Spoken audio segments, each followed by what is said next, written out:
work done per unit time, also known as power, of an arc flash event has indeed been investigated. The Electric Power Research Institute (EPRI) conducted a study in 2004 that examined this phenomenon. The research revealed that the power generated during an arc flash can fluctuate considerably, ranging from a few kilowatts to several megawatts.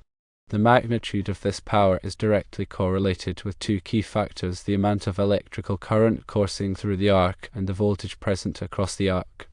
A significant finding of the EPRI study highlighted the direct relationship between the power of an arc flash and the severity of injuries sustained by individuals exposed to it.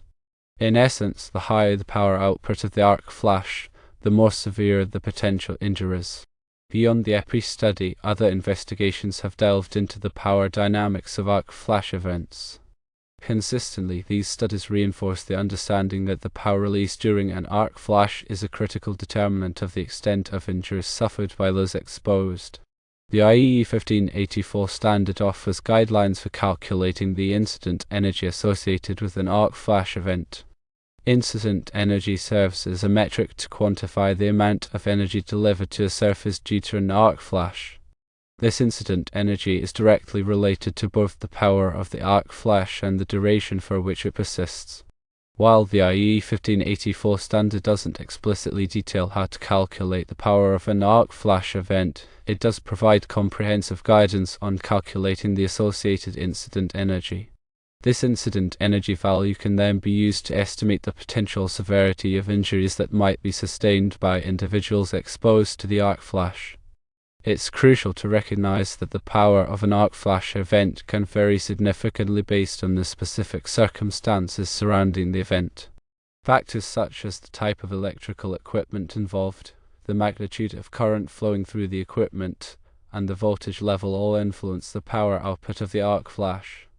Generally, a higher power arc flash poses a greater risk of severe injuries. Therefore, it's imperative to implement measures to minimize the likelihood of arc flash events and to ensure that personnel working in environments where such events could occur are adequately protected.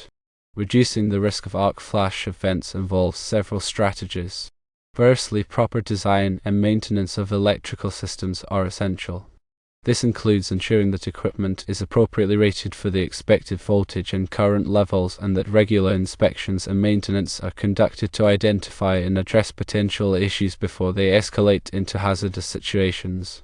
Secondly, implementing overcurrent protection devices such as circuit breakers and fuses can help to limit the duration and magnitude of arc flash events. These devices are designed to quickly interrupt the flow of current in the event of a fault, thereby reducing the amount of energy released during an arc flash. Thirdly, using arc-resistant equipment can provide an additional layer of protection. Arc-resistant equipment is designed to withstand the effects of an arc flash without failing or causing further damage. This can help to contain the arc flash and prevent it from spreading to other equipment or areas. Furthermore, proper training and awareness are crucial for personnel working with electrical equipment. Workers should be trained to recognize the hazards associated with arc flash events and to follow safe work practices to minimize their risk of exposure. This includes wearing appropriate personal protective equipment, PPE, such as arc-rated clothing, gloves, and face shields, and using insulated tools and equipment. In addition to these preventive measures, it's also important to have emergency response plans in place in case an arc flash event does occur. These plans should outline the steps to be taken to isolate the affected equipment, evacuate personnel from the area, and provide medical assistance to anyone who may have been injured. The calculation of incident energy, as guided by IEEE Standard 1584.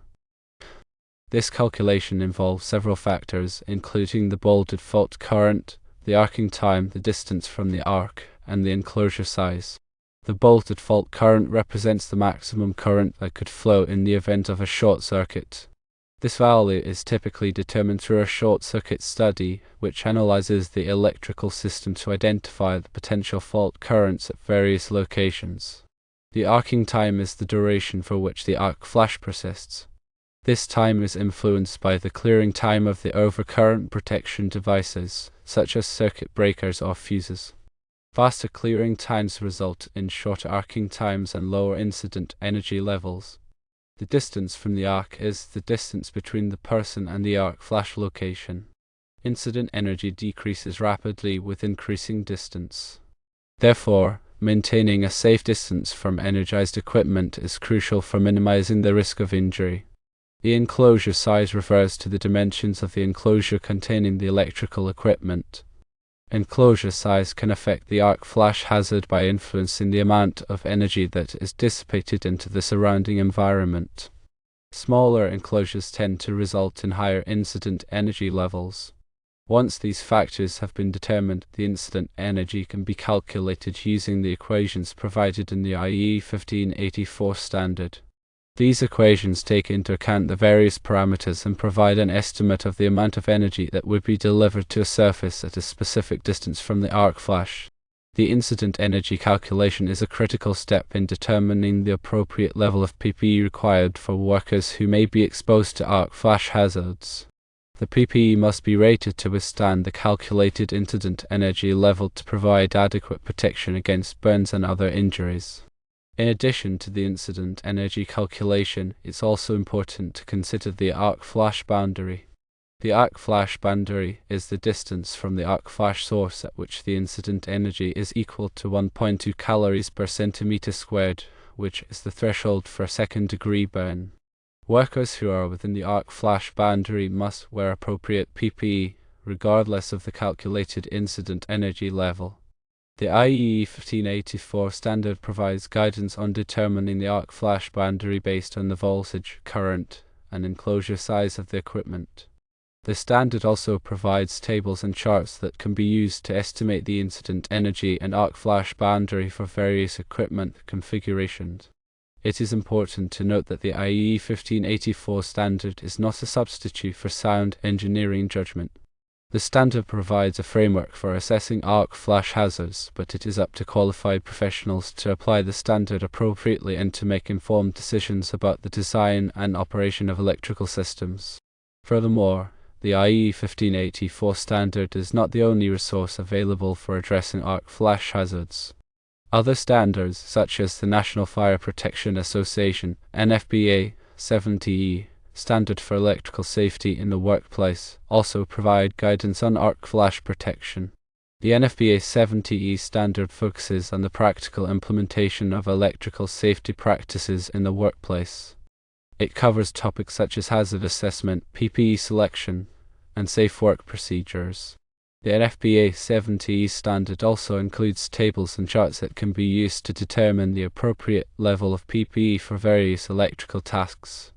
In addition to these standards, there are also various software tools available that can assist with arc flash hazard assessment. These tools can automate the incident energy calculation and arc flash boundary determination, making the process more efficient and accurate. However, it is important to remember that these tools are only as good as the data that is entered into them. It is crucial to ensure that the input data is accurate and up to date to obtain reliable results. Moreover, the power of an arc flash is influenced by the type of fault. There are primarily three types of faults that can lead to an arc flash: bolted faults, arcing faults, and high impedance faults. A bolted fault is a direct short circuit between two conductors. This type of fault results in the highest fault current and the most severe arc flash hazard. Arcing faults occur when the current flows through the air between two conductors. This type of fault can be caused by insulation failure, contamination, or other factors. Arcing faults typically result in lower fault currents than bolted faults, but they can still produce significant arc flash hazards. High impedance faults occur when the current flows through a high resistance path, such as a loose connection or a damaged conductor. This type of fault can be difficult to detect, as the fault current may be relatively low.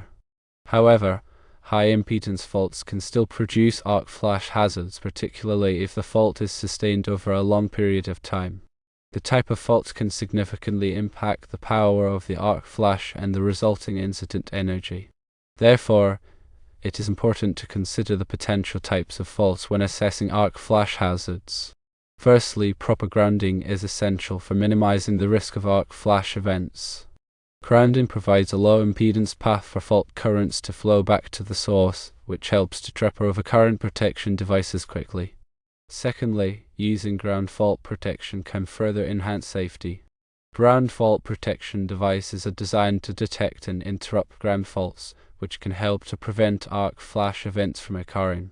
Thirdly, implementing arc flash relays can provide an additional layer of protection. Arc flash relays are designed to detect the light and pressure generated by an arc flash and to quickly trip the overcurrent protection devices. Furthermore, regular inspection and maintenance of electrical equipment are crucial for preventing arc flash events. This includes checking for loose connections, damaged insulation, and other potential hazards. Any issues that are identified should be addressed promptly to prevent them from escalating into more serious problems. In addition to these technical measures, it is also important to promote a strong safety culture in the workplace. This includes providing regular training and awareness programs, encouraging workers to report potential hazards, and enforcing strict adherence to safety procedures. By creating a culture of safety, organizations can significantly reduce the risk of arc flash events and protect their workers from harm. Power is a key factor in determining the potential hazards associated with arc flash events. Understanding the relationship between power, incident energy, and safety measures is crucial for protecting personnel and preventing injuries. By implementing appropriate safety measures and following established standards, organizations can minimize the risk of arc flash events and ensure a safe working environment for their employees. The severity of burns resulting from arc flash incidents is directly related to the incident energy. Burns are classified based on their depth of tissue damage. A first-degree burn involves only the outer layer of skin, the epidermis, and is characterized by redness, pain, and mild swelling. A second-degree burn involves the epidermis and a portion of the dermis, the second layer of skin. These burns are characterized by blisters, intense pain, and significant swelling. A third-degree burn involves the epidermis, dermis, and underlying tissues. These burns are characterized by a white or charred appearance, loss of sensation, and severe scarring. Fourth-degree burns extend beyond the skin and involve underlying tissues such as muscle, bone, and tendons. These burns are life-threatening and often require extensive surgery and rehabilitation. The incident energy determines the depth and severity of the burn. Higher incident energy levels result in deeper and more severe burns. The PPE used by workers must be rated to withstand a calculated incident energy level to provide adequate protection against burns. Arc flash events can also cause other injuries, such as eye damage, hearing loss, and respiratory problems. The intense light generated by an arc flash can cause temporary or permanent blindness. The loud noise can cause temporary or permanent hearing loss. The toxic fumes and gases released during an arc flash can cause respiratory problems such as lung damage and chemical pneumonia. Moreover, arc flash events can cause secondary injuries such as falls and collisions. The force of the arc flash can knock workers off their feet, leading to falls and other injuries. The suddenness of the event can also cause workers to panic and make mistakes, leading to collisions with equipment or other objects. It's important to consider these potential injuries when assessing arc flash hazards and developing safety procedures. In addition to the physical injuries, arc flash events can also have a significant psychological impact on workers. Workers who have been involved in arc flash events may experience post-traumatic stress disorder, anxiety, and depression. They may also be afraid to return to work or to work with electrical equipment. Organizations should provide support and counseling services to workers who have been affected by arc flash events to help them cope with the psychological trauma. Understanding the potential injuries associated with arc flash events is crucial for developing effective safety measures and protecting workers from harm. The cost of arc flash events can be significant, including direct costs such as medical expenses, equipment damage, and lost productivity, as well as indirect costs such as legal fees, fines, and reputational damage. Medical expenses can be substantial, particularly for severe burn injuries. The cost of treating a third-degree burn can range from tens of thousands to hundreds of thousands of dollars. Equipment damage can also be costly, particularly if critical equipment is damaged or destroyed. Lost productivity can result from downtime, employee absenteeism, and reduced efficiency. Legal fees and fines can arise from lawsuits, regulatory violations, and workers' compensation claims. Reputational damage can occur if an arc flash event results in serious injuries or fatalities. This can lead to loss of customers, difficulty attracting and retaining employees, and damage to the organization's brand image. By investing in arc flash protection and prevention, organizations can significantly reduce the risk of these costly events and protect their bottom line. Furthermore, the return on investment for arc flash protection can be substantial. Studies have shown that for every dollar invested in arc flash protection, organizations can save several dollars in avoided costs. This is due to the reduced risk of injuries, equipment damage, and downtime. Organizations that prioritize arc flash protection demonstrate a commitment to safety and a responsible approach to risk management. This can enhance their reputation, attract and retain employees, and improve their overall business performance. Investing in arc flash protection is not just a matter of compliance, it is a sound business decision. In summary, arc flash events pose significant hazards to workers and can result in severe injuries, fatalities, and substantial financial losses. Understanding the power dynamics of arc flash events, implementing appropriate safety measures, and following established standards are crucial for protecting personnel and preventing these incidents. By prioritizing arc flash protection, organizations can create a safer working environment, reduce their risk of costly events, and improve their overall business performance. The research into arc flash phenomena is ongoing, with continued efforts to improve understanding of the underlying physics, develop more accurate predictive models, and create more effective protection technologies. These efforts are essential for reducing the risk of arc flash events and ensuring the safety of workers in electrical environments. The IEEE 1584 standard is periodically updated to reflect the latest research and best practices. The updates incorporate new data, refine existing models, and address emerging issues. It is important to stay informed about the latest version of the standard and to implement any necessary changes to ensure compliance and maintain a high level of safety. Collaboration between researchers, industry professionals, and standards organizations is crucial for advancing the field of arc flash protection. By sharing knowledge, expertise, and resources, these stakeholders can contribute to the development of safer and more effective technologies and practices.